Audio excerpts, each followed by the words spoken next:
Night School. In the empty church, by the faint light of the two altar candles, Don Camillo was chatting with Christ about the outcome of the local elections.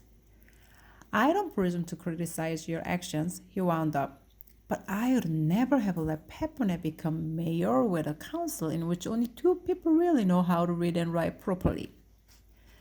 Culture is not important, Don Camillo, replied Christ with a smile.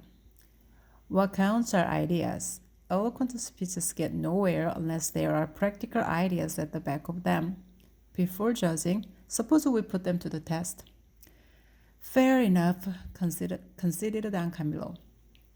I really said what I did because if the lawyers' party had come out on top, I had assurances that the bell tower of the church would be repaired. Now, if it falls down, the people will have the compensation of watching the construction of a magnificent people's palace for dancing, sale of alcoholic liquors, gambling, and a theater. And a jail for venomous raptors like Don Camillo, added Christ. Don Camillo lowered his head. Lord, you misjudge me, he said. You know how much a cigar means to me. Well, look, this is my last cigar, and look what I'm doing with it. He pulled a cigar out of his pocket and crumbled it in his enormous hand. Well done, said Christ. Well done, Don Camillo. I accept your penance. Nevertheless, I should like to see you throw away the crumbs because you would be quite capable of putting them in your pocket and smoking them in your pipe later. But we're in church, protested Don Camillo. Never mind that, Don Camillo. Throw the tobacco into that corner. Don Camillo obeyed while Christ looked on with approval, and just then a knocking was heard at the little door of the sacristy, and Pepone came in. Good evening, Mr. Mayor, said Don Camillo with a deference. Listen, said Pepone. If a Christian were in doubt about something that he had done and came to tell you about it, and if you found that he had made some mistakes, would you point them out to him, or would you simply leave him in ignorance? Don Camillo protested indignantly. How can you dare to doubt the honesty of a priest? His primary duty is to point out clearly all the penitent sinner's mistakes. Very well then, exclaimed Pepone. Are you quite ready to hear my confession? I'm ready. Pepone pulled a large sheet of paper out of his pocket and began to read. Citizens, at the moment when we are hailing the victorious affirmation of our party, Don Camillo interrupted him with a gesture and went to kneel before the altar. Lord, he murmured, I am no longer responsible for my actions. But I am, said Christ promptly.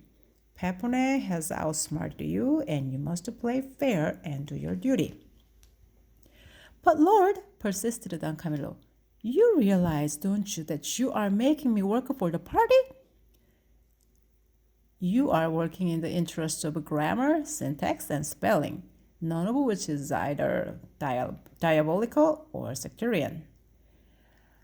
Don Camillo put on his glasses, grasped a pencil, and set to work correcting the speech that Pepone was to make the following day. Pepone read it through intently. Good, he approved. There is only one thing that I do not understand. Where I had said, it is our intention to extend the schools and to rebuild the bridge over the Fossarto, you have substituted. It is our intention to extend the schools, repair the church tower, and rebuild the bridge over the Fossarto. Why is that? Merely a question of syntax, explained Don Camillo gravely.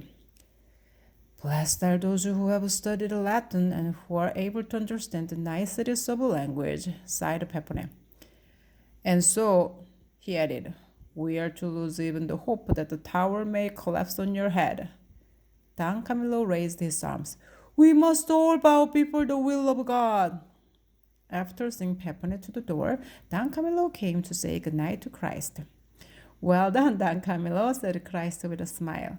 I was unfair to you, and I'm sorry you destroyed your last cigar.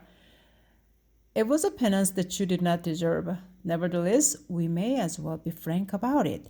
Pepone was a skunk not to offer you even a cigar after all the trouble you took.